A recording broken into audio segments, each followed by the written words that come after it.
el Evangelio no hace mención alguna del purgatorio, que fue admitido por la Iglesia recién en el año 593.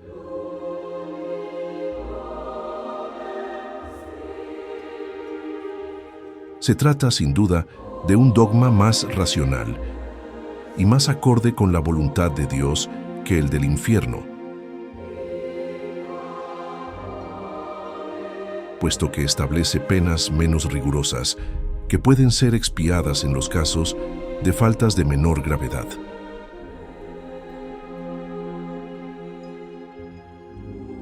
El principio del purgatorio se basa en la equidad y, comparado con la justicia humana, representa la reclusión temporaria en relación con la cadena perpetua.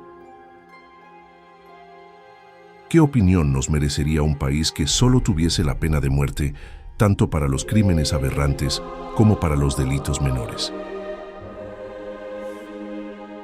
Sin el purgatorio, solo quedan para las almas dos alternativas extremas: la felicidad absoluta o el suplicio eterno. Ante esa hipótesis, ¿qué sucede con las almas que solo son culpables de faltas leves?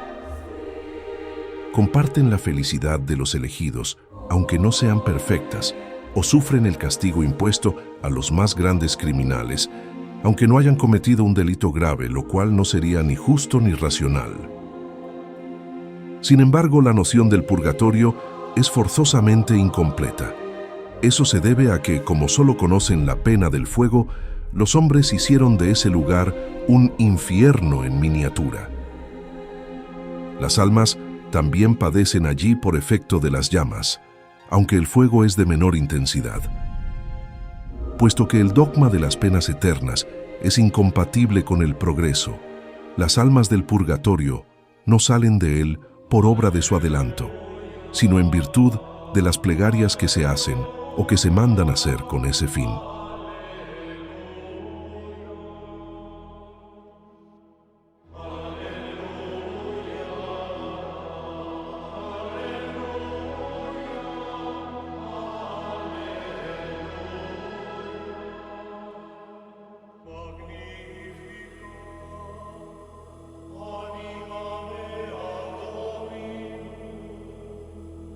Si bien la primera intención fue buena, no se puede decir lo mismo de sus consecuencias, debido a los abusos a que dio lugar. Las oraciones pagadas transformaron el purgatorio en un negocio más rentable que el infierno.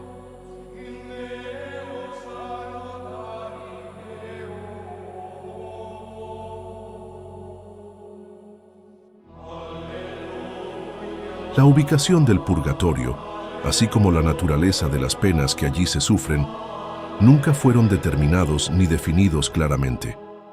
Estaba reservado a la nueva revelación llenar ese vacío, al explicarnos las causas de las miserias de la vida terrenal, en relación con las cuales solo la pluralidad de las existencias podía mostrarnos la justicia.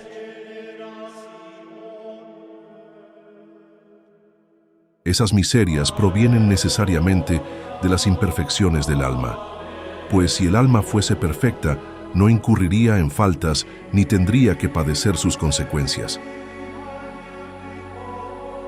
El hombre que fuese sobrio y moderado en todo, por ejemplo, no estaría expuesto a las enfermedades derivadas de los excesos.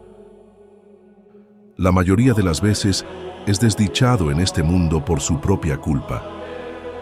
Con todo, si es imperfecto, se debe a que ya lo era antes de venir a la tierra, donde expía no solo sus faltas actuales, sino faltas anteriores que aún no había reparado. Sufre en una vida de pruebas lo que hizo sufrir a otros en una existencia anterior. Las vicisitudes que experimenta son, al mismo tiempo, un castigo temporario y una advertencia acerca de las imperfecciones que debe corregir, a fin de evitar males futuros y progresar en el sentido del bien.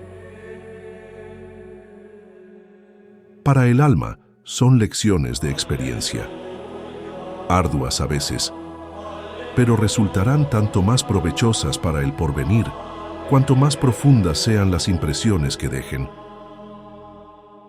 Esas vicisitudes provocan luchas incesantes que desarrollan sus fuerzas y sus facultades morales e intelectuales. Por medio de esas luchas, el alma se afianza en el bien y triunfa siempre que tenga coraje para afrontarlas hasta el fin. El premio de la victoria está en la vida espiritual, donde el alma ingresa radiante y triunfal como el soldado que ha superado la batalla y recibe la palma de la gloria.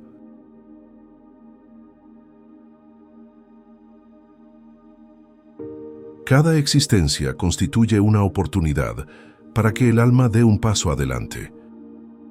Depende de su voluntad la mayor o menor extensión de ese paso, que le permitirá ascender varios peldaños o bien permanecer en el mismo lugar. En este último caso, de nada le habrá servido el sufrimiento, y como tarde o temprano se impone inevitablemente el pago de sus deudas, deberá volver a empezar una nueva existencia en condiciones todavía más penosas, porque se sumará una nueva mancha a la que aún no ha sido borrada. Así pues, en las encarnaciones sucesivas, el alma se despoja poco a poco de sus imperfecciones.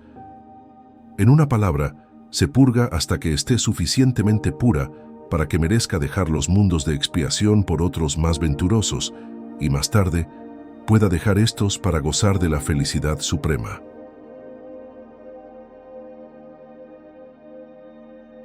De ese modo, el purgatorio no es una idea vaga e incierta.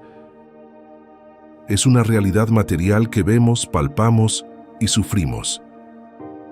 Existe en los mundos de expiación, y la tierra es uno de esos mundos.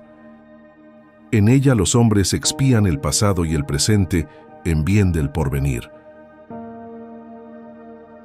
No obstante, en contraposición a la idea que se tiene, depende de cada uno abreviar o prolongar su permanencia aquí, según el grado de adelanto y de purificación alcanzado mediante el trabajo consigo mismo. De la tierra solo se sale por mérito propio, y no porque haya concluido el tiempo o por los méritos ajenos, en concordancia con estas palabras de Cristo: a cada uno según sus obras. Palabras que resumen en forma integral la justicia de Dios. Quien sufre en esta vida debe estar convencido de que eso sucede, porque no se purificó suficientemente en su existencia anterior, y que, si no lo hace en esta, deberá sufrir más aún en la siguiente, lo cual es equitativo y lógico al mismo tiempo. Como el sufrimiento es inherente a la imperfección, tanto más tiempo sufriremos cuanto más imperfectos seamos. De la misma forma que una enfermedad persiste tanto más tiempo cuanto mayor sea la demora en tratarla. Así, mientras el hombre sea orgulloso, sufrirá las consecuencias del orgullo; mientras sea egoísta, sufrirá las consecuencias del egoísmo.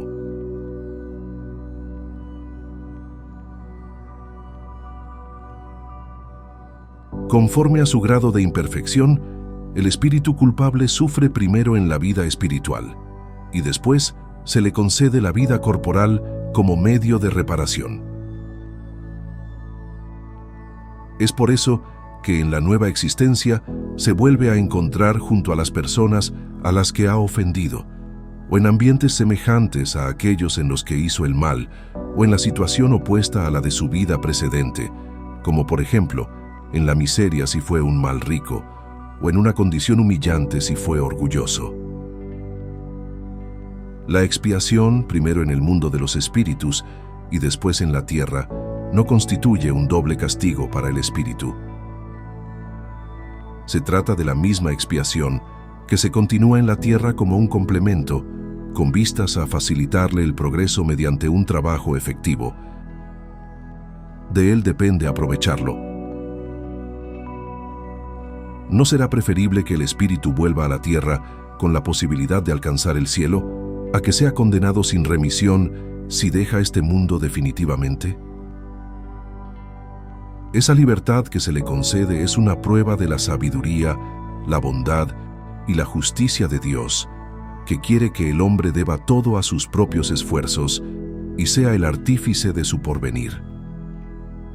Si es desdichado, y si lo es por más o menos tiempo, solo podrá quejarse de sí mismo, dado que el camino del progreso siempre está abierto.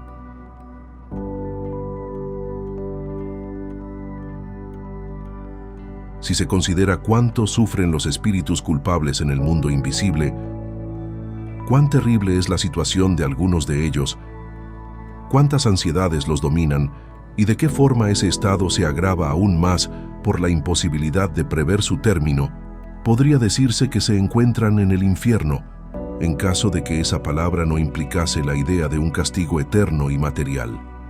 No obstante, gracias a la revelación de los espíritus y a los ejemplos que nos ofrecen, sabemos que la duración de la expiación está subordinada al mejoramiento del culpable.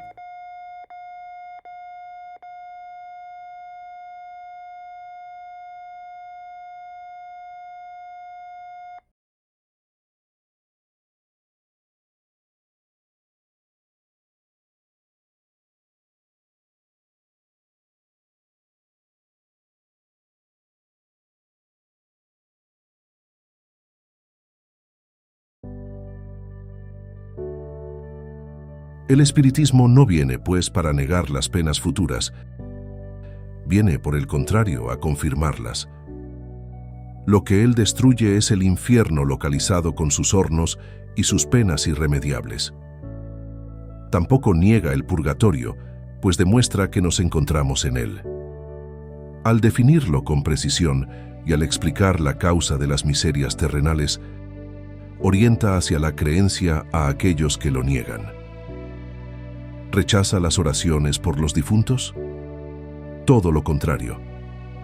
Dado que los espíritus sufridores las solicitan, las eleva a un deber de caridad y demuestra su eficacia para conducirlos al bien y de esa manera abreviar sus tormentos. Al hablar a la inteligencia, ha devuelto la fe a los incrédulos y la plegaria a quienes la menospreciaban. Con todo, lo que el espiritismo sostiene es que la eficacia de la plegaria reside en el pensamiento y no en las palabras, y que las mejores plegarias son las del corazón y no las de los labios. Son las que cada uno hace personalmente, y no las que se encargan con dinero. ¿Quién entonces osaría censurarlo?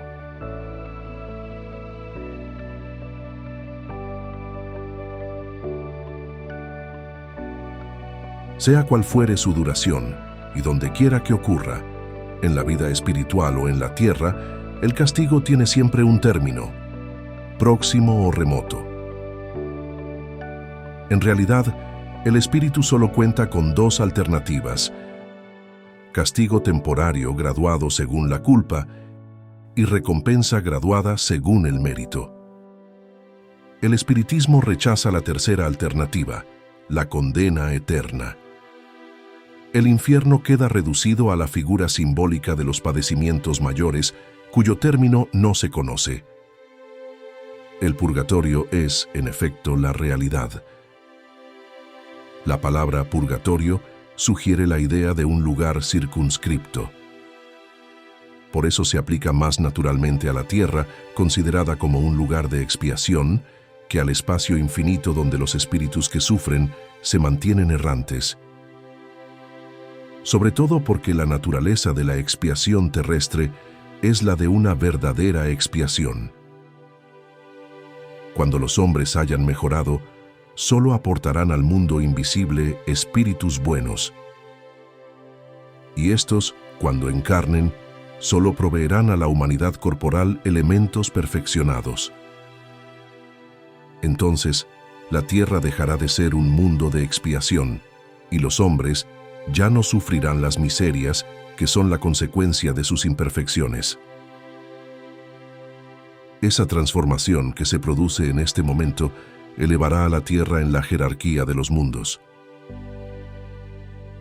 Así pues, ¿por qué Cristo no hizo mención del purgatorio? Porque la idea no existía, de modo que no había palabras para representarla. recurrió a la palabra infierno, la única en uso, como término genérico para designar sin distinción las penas futuras. Si al lado de la palabra infierno hubiese colocado otra equivalente a purgatorio, no habría podido precisar su verdadero sentido sin tratar una cuestión reservada al futuro. De hecho, habría consagrado la existencia de dos lugares específicos para el castigo.